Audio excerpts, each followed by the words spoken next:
Hello बच्चों, तो आओ प्रश्न को देखते हैं। यदि y बराबर under root cos x plus under root cos x plus under root cos x plus dot dot dot अनंत तक, तो सिद्ध कीजिए कि dy बटे डी एक्स बराबर साइन एक्स बटे 1 माइनस 2 गुनी y।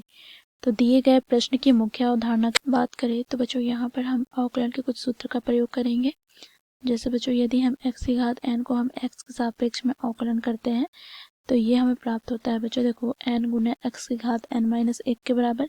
साथ ही यदि यहाँ पर हम cos x को x सापेक्ष में अवकलन करते हैं तो यहाँ से ये हमें प्राप्त होता है बच्चों, देखो माइनस साइन x के बराबर। तो इन मुख्य अवधारणा की सहायता से दिए गए प्रश्न को हम हल करेंगे। तो बच्चों देखो प्रश्न में हमें y बराबर दे रखा है under root cos x plus under root cos x plus under root cos x plus dot dot dot infinity अर्थात अनंत तक। तो यहाँ से बच्चों यदि हम एक cos x का वर्गमूल को हटा दें, अर्थात देखो यहाँ पर हटाने पर हमें क्या प्राप्त हो रहा है, तो देखो वर्गमूल cos x plus dot dot dot अनंत पदों तक, तो हमें ये y के बराबर ही प्राप्त हो रहा है।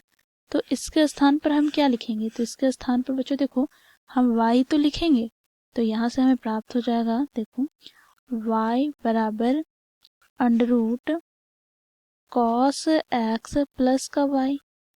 अब बच्चों देखो यहाँ पर दोनों और हम वर्ग करेंगे तो यहाँ से हमें प्राप्त हो जाएगा y का वर्ग बराबर under root cos x plus y का होल स्क्वायर। तो यहाँ से बच्चों देखो वाई स्क्वायर बराबर यहाँ पर वर्ग से वर्गमूल कट जाएगा तो हमें प्राप्त हो गया cos x प्लस वाई।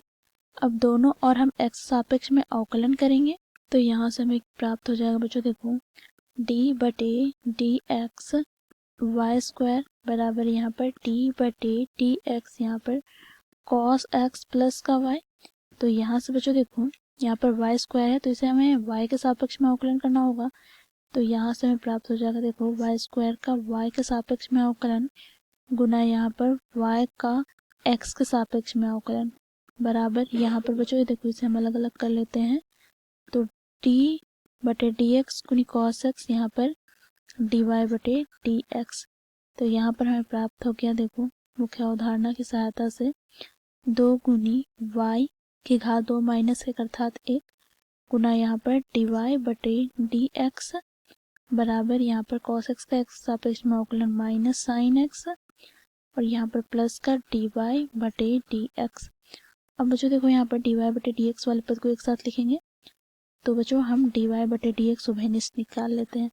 तो पहला पद से 2 गुनी y और यहाँ पर इस पद से माइनस का 1 बराबर हो गया माइनस साइन x। अब बच्चों देखो यहाँ से हमें प्राप्त हो जाएगा dy बटे डी एक्स बराबर यहाँ से क्या है, तो देखो माइनस साइन x बटे में 2 गुनी y माइनस 1 हो जाएगा। देखो यहाँ पर यह पद बराबर के दाएं ओर आ जाएगा। तो अब बच्चों देखो इस हम हर में ले जाएंगे क्योंकि हमें सिद्ध करना है dy बटे डी एक्स बराबर साइन x बटे 1 माइनस 2 गुनी y। तो यहाँ से हमें प्राप्त क्या होगा, तो देखो dy बटे डी एक्स इस माइनस को नीचे ले आएंगे तो यहाँ पर साइन x बटे में माइनस माइनस प्लस हो जाएगा तो 1 और यहाँ पर माइनस 2 गुनी y।